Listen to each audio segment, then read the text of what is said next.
Mr. Mathers, you can come on up to the table up here. We are on the record in this case. I, Tom Mathers, here, special appearance, reserve all rights, and without prejudice. Thank you, Mr. Mathers. And for the record, this is case number 26T16, People of the State of Colorado versus Thomas Mathers. Mr. Mathers is here in person. Ms. Marsh is here in person on behalf of the people.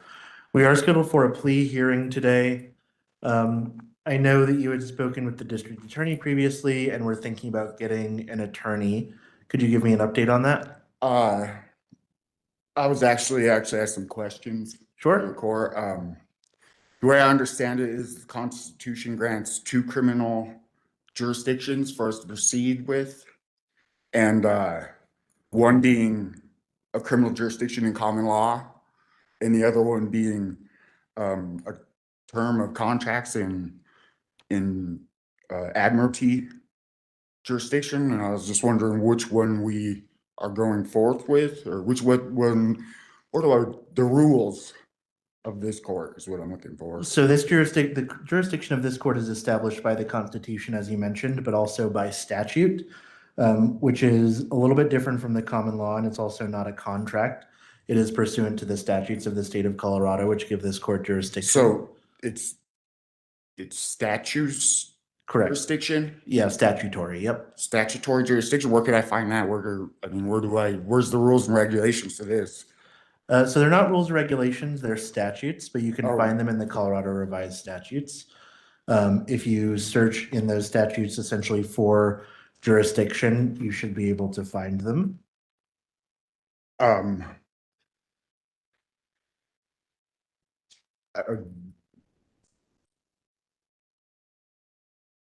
So statutory, I don't have a pen. There should be a pen there. Statutory jurisdiction, you say? Yeah, the statute itself is 136106. 106? Yep, that's at least one of them. The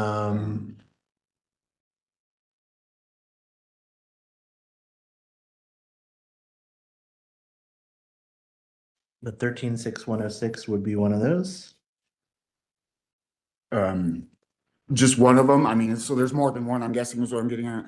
Yeah, so the Constitution also grants jurisdiction, but 136106 specifically is regard to the criminal jurisdiction of the county court. What was that again? It's specifically regarding the criminal jurisdiction of the county court. So this is it's not municipal then, is what? Correct, it's not municipal.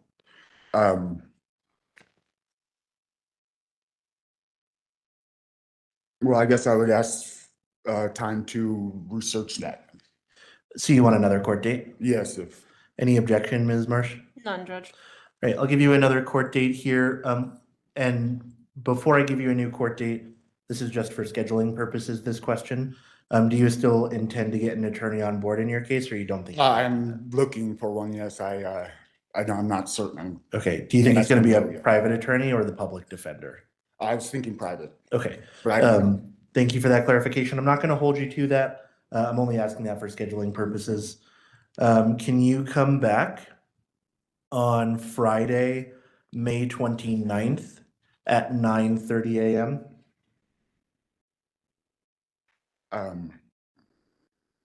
May 29th at 9:30? 9:30 a.m. Is that okay? May 29th. Yeah. Okay. Is that okay for the people? That's fine, Judge. All right. May 29th at 9:30 a.m. Then is your next court date, Mr. Mathers. And again, I'll ask you for an update about if you're going to get an attorney, but you can just give me an update on that day. If you decide something different, I'm not going to hold you. Or yeah. We'll do. All right. That'll conclude your case then, Mr. Mathers. Have a great rest of your day. Yeah. And Mr. Mathers, if you'd come on up. Hi, Tom Mathers, living man and beneficiary, here by special appearance, here to resolve this matter. I reserve all rights and waive none. Thank you. The court calls case number 26T16, People of the State of Colorado versus Thomas Mathers. Mr. Mathers is here in person. We are on the record. Ms. Marsh is here in person on behalf of the people. We are scheduled for a plea hearing today. Last Friday, when Mr. Mathers was here last, the power went out, so we had to reschedule the case to today, so that we could actually make sure we were having a recording. I think before then, Mr. Mathers, you had told me that you were possibly working on retaining private counsel as well as doing some additional research. Could you give me an update on that? I have questions to, I have some questions I'd like answered before, I guess. Sure. You can ask them, and I may or may not be able to answer them, but I will do my best. So if we go further, we go a bench trial, or we got two options, right? A bench trial or a trial by jury of my peers. Correct. Yep. And that's how many peers? How many? 6. 6. And that's peers that I pick, or I guess. So I'm going to sort of generally describe it. Basically, what happens is we have a pool of jurors who are available in the county. Those jurors are picked randomly from that pool. A letter basically is sent out to them that says you have to appear for jury duty. I'm not sure how many we usually summon on misdemeanors. Do you remember off the top of your head? It's somewhere around 80, right? It's so 80 people. They come in to the courtroom, so it's not specifically picked that initial pool by anybody in particular. It's just randomized. Then on the day of the jury trial, we put 12 folks into the jury box. Sort of initially, you and Ms. Marsh would both have an opportunity to ask them questions. At the end of that period, let's say, just assuming it's the same 12 people, you'll have an opportunity to strike 3 of them for any reason. Ms. Marsh will have an opportunity to strike 3 of them for any reason. And then whichever ones the 2 of you didn't get rid of, those 6 would be the remaining jurors. All right.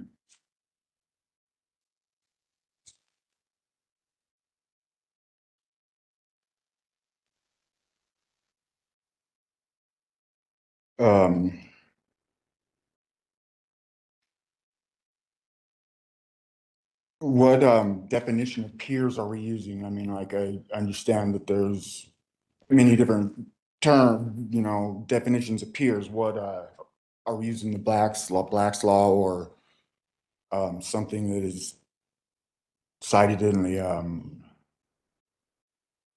what am I trying to say? The CRS, or in the definitions of CRS. So I don't think there's a specific definition that's being used here. It really is just we send out the summons to individuals in the county who qualify for jury duty. Okay.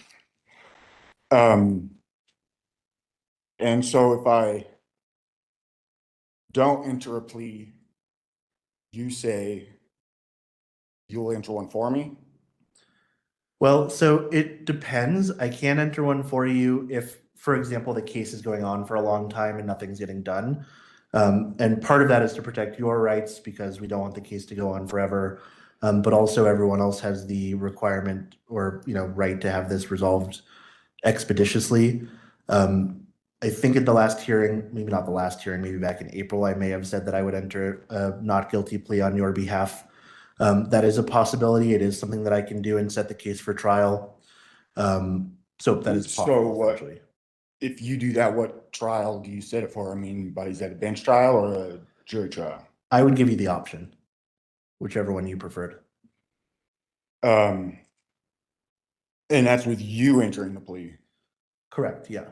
Is that And to be very clear, the plea that I would enter is a not guilty plea.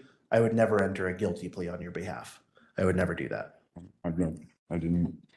I thought that was, I expected the opposite out of my. Okay, it would be a not guilty plea, yeah. So let me get this right. You tell me I can remain silent, but then you demand a plea out of me. I don't understand that. And isn't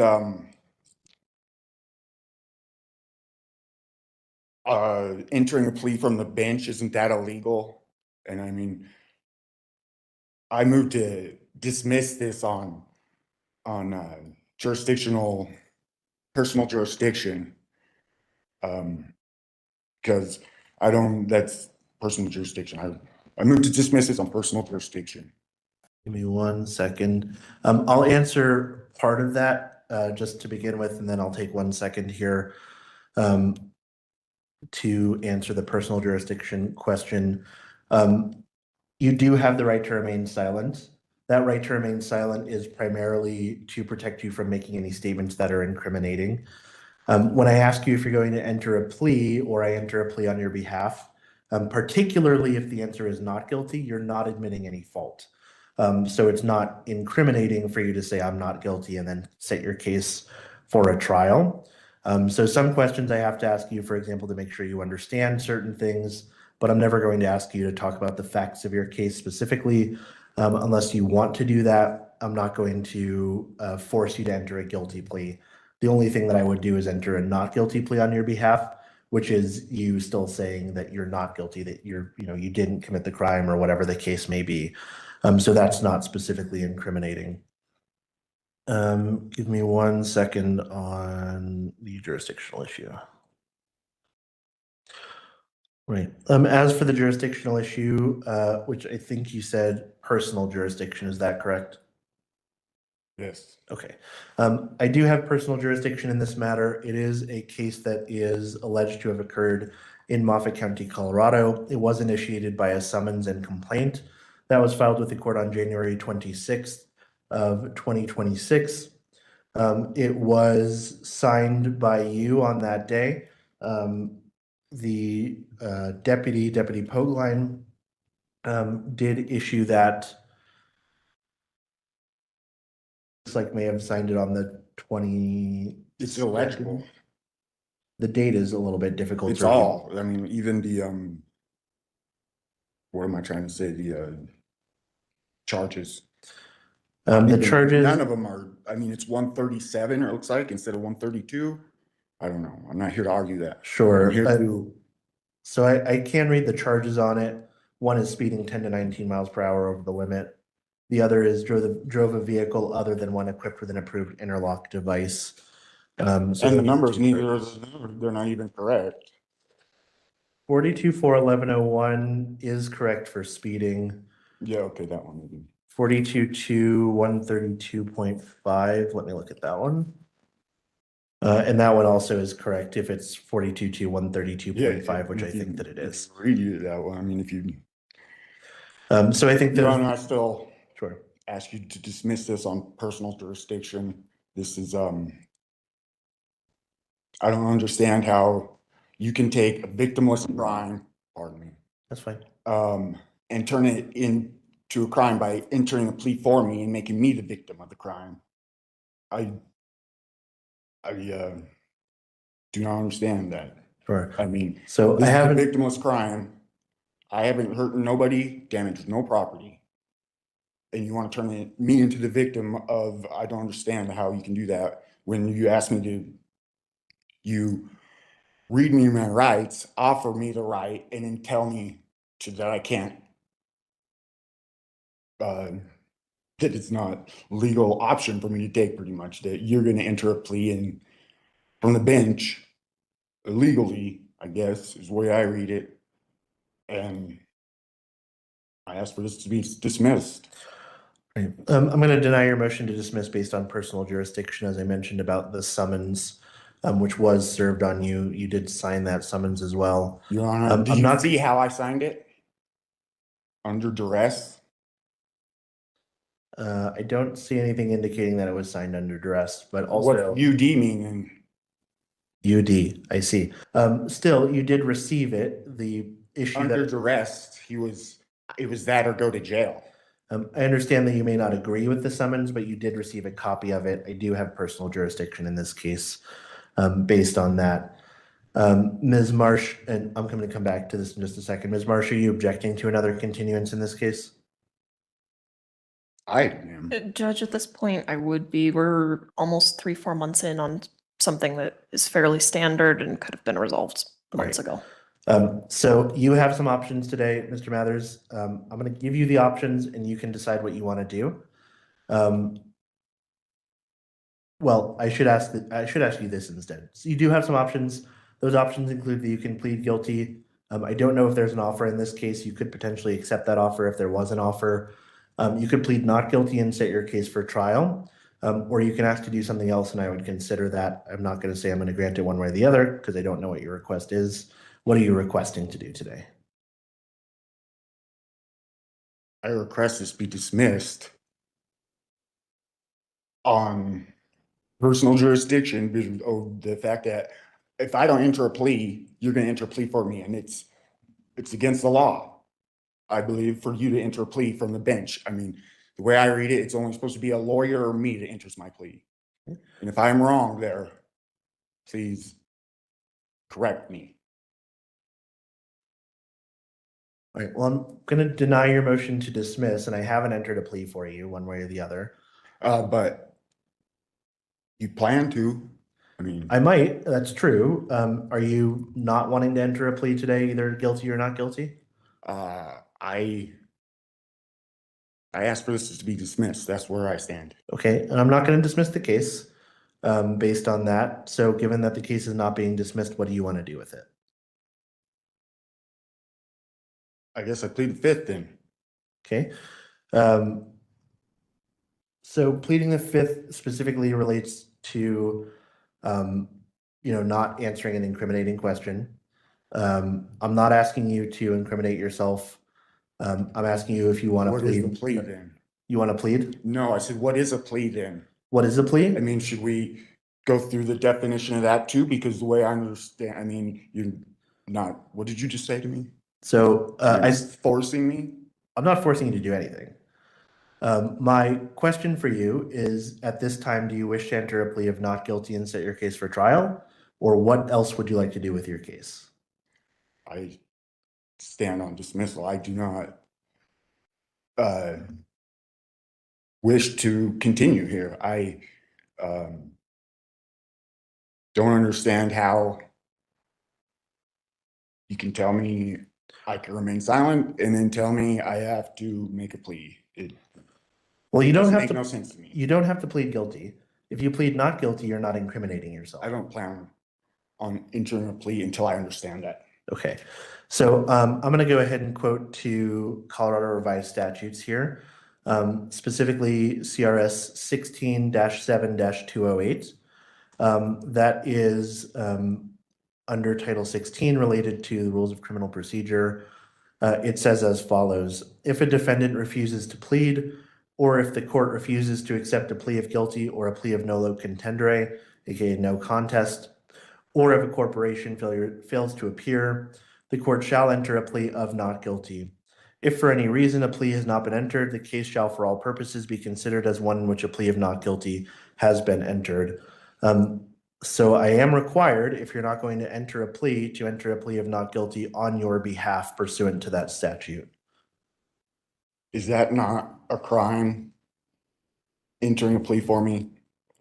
Not if it's a plea of not guilty, it is not a crime.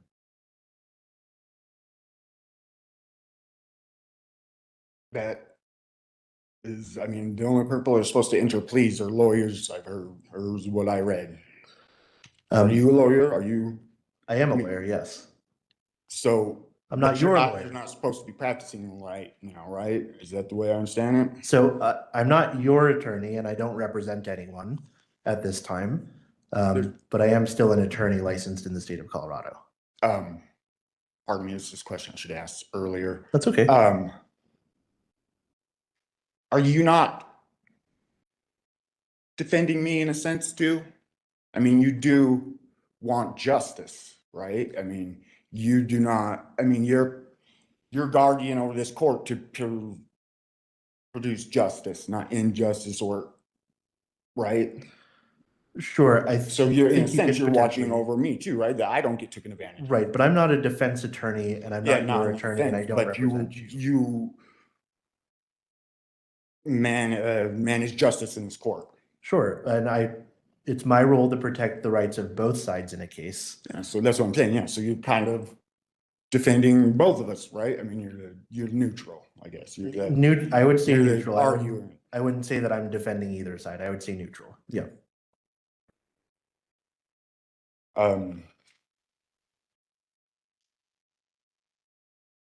I still stand where I stand. I move to dismiss this on personal jurisdiction on the facts that if this victimless crime, if I don't enter a plea, you take it and make me a victim of. I'm I not mean- making you a victim of any crime. There is no crime, and in fact, I am required if you don't enter a plea. Is this a To criminal enter a plea court? on your Is behalf. this a criminal court? Yes. There's no crime, you said? I'm not committing a crime against you or making you a victim of a crime. You're alleged to have committed So the two you're not, crimes. you know, You're alleged to have committed the two crimes that we went over earlier pursuant to that summons and complaint. And those are allegations at this point. You haven't been found guilty or not guilty. But that's what you're alleged to have done. Judge, if I could just hop in here real quick, I think at this point it'd be prudent for me to make a fry record for the offer. Sure, go ahead. And this offer was extended to Mr. Mathers back on April or March 25th. It was to have him plead guilty to count one, evading interlock, with dismissal of count two, the speeding, and the only sanction would be the minimum fines. Do you thank know you. what the minimum fine is? Let me pull up my sheet and then I can tell you.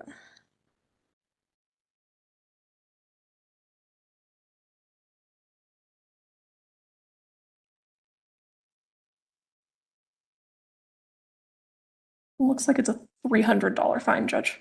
$300. Right, do you understand that that's the offer in your case, Mr. Mathers? Your Honor, I have got another question. Sure. Is it not double jeopardy when I stand in front of this court and get charges, and immediately after this, I gotta go to the DMV and hold another hearing? Isn't that not double jeopardy? It's not double jeopardy because How? the DMV doesn't handle criminal charges. They handle a separate process regarding the privilege to drive. So it's still the same action. I I don't, mean, I'm being held for one thing in two different courts. It's double jeopardy, is it not?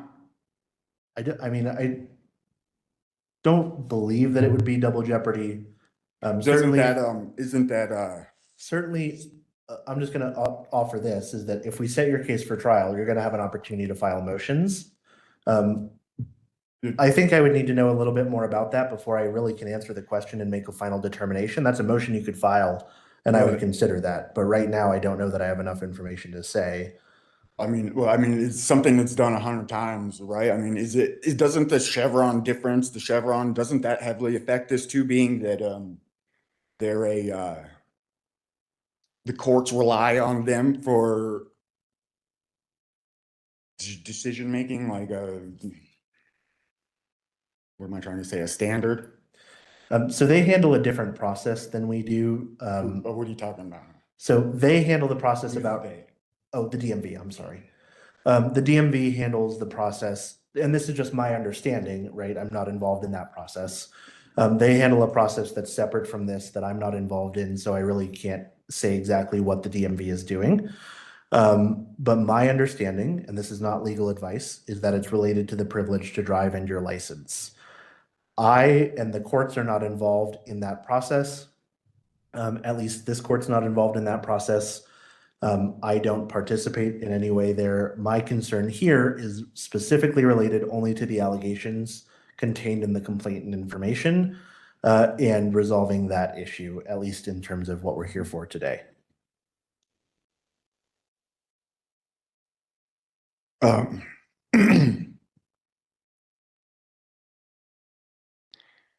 May I offer the courts a plea bargain? Is that one? So I, you wouldn't offer it to me, you would offer it to the district attorney. But if you'd like to have an opportunity to talk to her right now, I'm happy to give you that opportunity.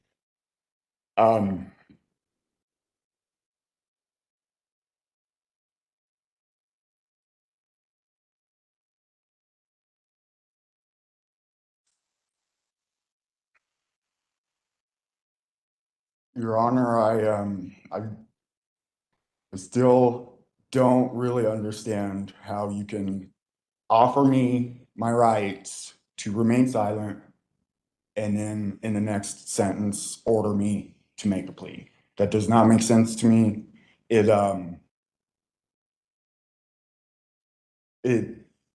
my right.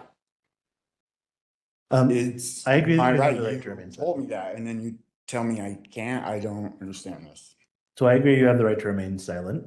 But if you you don't want to make a plea because you're worried that might incriminate you or violate your rights, then as I mentioned, pursuant to that statute 16-7-208, I am then required to enter a plea on your behalf, and that plea is a plea of not guilty. So if you don't want to answer the question of what you're going to plead, then I will enter a plea of not guilty on your behalf pursuant to that statute. And that's practicing law from the bench. Well, I'm not so sure about that. It's simply following statute That's and what the I'm way required I to do. read it. Okay. But that's what I'm required to do if you don't want to enter a plea either way today. So you just need to tell me if you're not willing to do that, I will enter a plea of not guilty on your behalf. Because that's what I'm required to do. I reinforce my right to remain silent. Okay. And that's just fine. I am going to enter a plea of not guilty on your behalf pursuant to statute 16-7-208. That means I am going to set this for a trial. Would you like to have a jury trial or a trial to the court, Mr. Mathers? 16-7-208, is that what you said? That's correct, yes. CRS? Yes. Would you like to have a jury trial or a trial to the court? Jury trial. Okay. There will be to a jury of 6. I retract that off the record. I don't, I'm still at the 5th. I plead the 5th. Okay. I am going to set this for a jury trial. It will be for a jury of 6. Let me look for a trial date. Ms. Marsh, do the people need, sorry, go ahead if you have a You question. said 8 and then 8:15, so we'll just, So it starts at 8, but Just- basically I give you a 15-minute window to Gotcha. get here. Ms. Marsh, do the people need time to file any additional charges? No, Judge. Okay, the people will not file any additional charges in this case. All right, we always set a motions deadline and a motions hearing. So for example, if you wanted to file that motion regarding double jeopardy, you can do that by this next deadline that I'm going to tell you here in just a second. If either party could have any substantive motions or pretrial notices filed by Friday, June 26th, that will be the deadline. That's for all evidence. So that's specifically for Or any for- pretrial motions or notices. So for example, anything related to Miranda. So yeah, pre-trial will be before the trial, right? Yeah, So exactly. we don't have one of them arranged yet. If I get some paperwork in by then we will have one of those. Yeah, so I'm actually going to set another hearing besides the trial right now.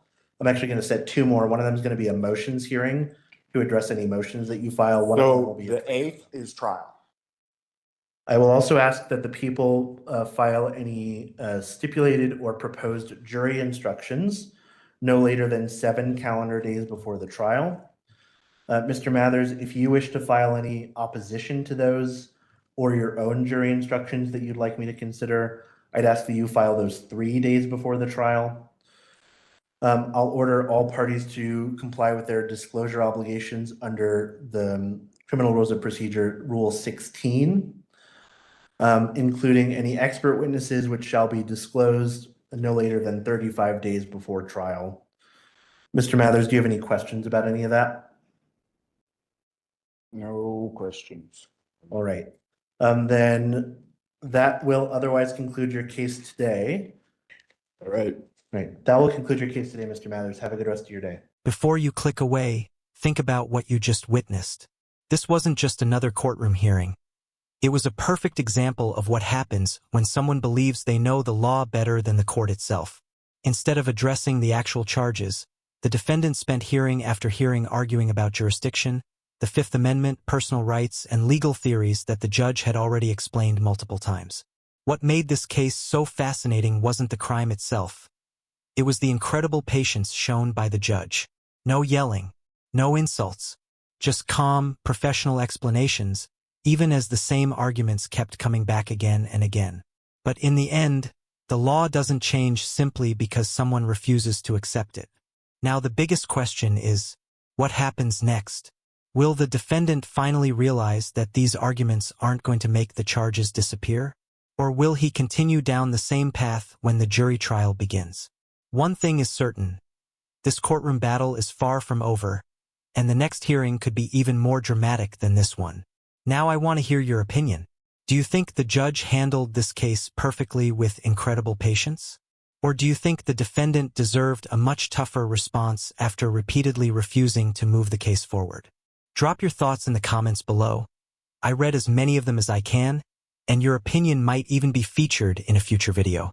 If you enjoyed watching real courtroom drama, legal confrontations, and unforgettable judge moments like this one, make sure you hit that like button, because it really helps the channel reach more viewers who love these cases.